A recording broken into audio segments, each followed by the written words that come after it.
কংসাবতী সেচ ক্যানেল ভেঙে প্লাবিত বিস্তীর্ণ এলাকা। রায়পুর ব্লকের শ্যামসুন্দরপুর ও মঠগোদা গ্রাম পঞ্চায়েত এলাকায় কার্যত তৈরি হয়েছে বন্যা পরিস্থিতি।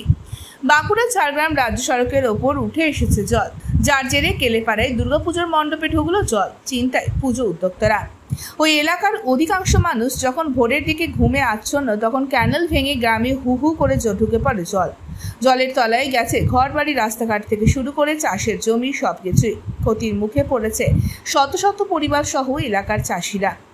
ঘরে জল ঢোকার ফলে ওই এলাকার অধিকাংশ মানুষই ভোর রাত থেকে আশ্রয় নিয়েছেন স্থানীয় আটচালা বা স্কুলে। দীর্ঘক্ষণ সেখানে কাটালেও তাদের খাওয়া দাওয়ার কোনো ব্যবস্থা হয়নি বলে অভিযোগ।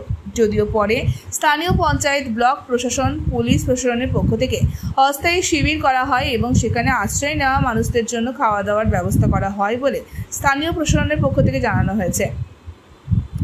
মুকুটমণিপুরে জলাধার থেকে জাতা ডুমুর জলাধারের মূল ক্যানেলের কড়াধারা এলাকায় ক্যানেলের সাইফোন ভেঙে হু হু করে ক্যানেলের জল প্রবেশ করে বন্যা পরিস্থিতি তৈরি করেছে। রায়পুর ব্লকের ঝেঁঝা, শ্যামসুন্দরপুর, তুরু, পতুপা সহ স্থানীয় গ্রামের বাসিন্দাদের দাবি, রাত্রি প্রায় 2টো নাগাদ ক্যানেল ভেঙে জল প্রবেশ করে। ক্যানেলের জলে প্লাবিত হওয়ার ফলে বেশ কয়েকটি মাটির বাড়ি ভেঙেছে এবং আরও বেশ কয়েকটি বাড়ি ক্ষতিগ্রস্ত হওয়ার আশঙ্কা রয়েছে। খবর পেয়ে শ্যামসুন্দরপুর এলাকায় যান বাঁকুড়া জেলা পরিষদের সদস্য রাজকুমার সিংহ। তিনি সমগ্র এলাকা ঘুরে দেখেন। অন্যদিকে খবর পেয়ে একাধিক গ্রামে যান রায়পুর ব্লকের জয়েন্ট বিডিও সহ 2 পঞ্চায়েতের প্রধান, উপপ্রধান সহ অন্যান্যরা। ধান গেল, আনাজ গেল, সব গেল আমাদের। আর কি হয়েছে? আপনারা এখন চাইছেন কি? আমাদের ক্ষতিপূরণ দেয়। আমাদের অনেক কিছু হাঁস মুরগি সব ভাসিয়ে গেছে, ঘর দুয়ার পড়ে গেছে, আর পুকুরে মাছ চলে গেছে, ধান ডুবে গেছে,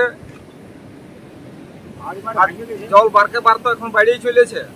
আমাদের ক্ষতি বাঁধ পড়ে পেরিয়ে যাচ্ছে না, রাস্তায় কত লোক দাঁড়ায় আছে, এবার ধান ধুনা সব ডুবে আছে নাকি, কত লোক ছেলে পেলে, এবার কি হবে তা ঠিক আছে, ঘর বাড়ি পড়ে দেখতে পাচ্ছ তো কি হচ্ছে। এটা ওদের ব্যাপার, জানবে না জানবে নাকি, জানবে তো অবশ্যই। যে গতকাল রাত্রেবেলায় প্রায় অনুমানিক রাত 3টের সময় ম্যানক্লেন প্রায় 40 ফুট মতো ভেঙে যায়। এখন কংসাবতীর জল ছেড়ে কারণে ফুল ভর্তি ক্যানেল ছিল, স্বাভাবিক কারণে পুরো জল গ্রামে ঢুকে পড়ে।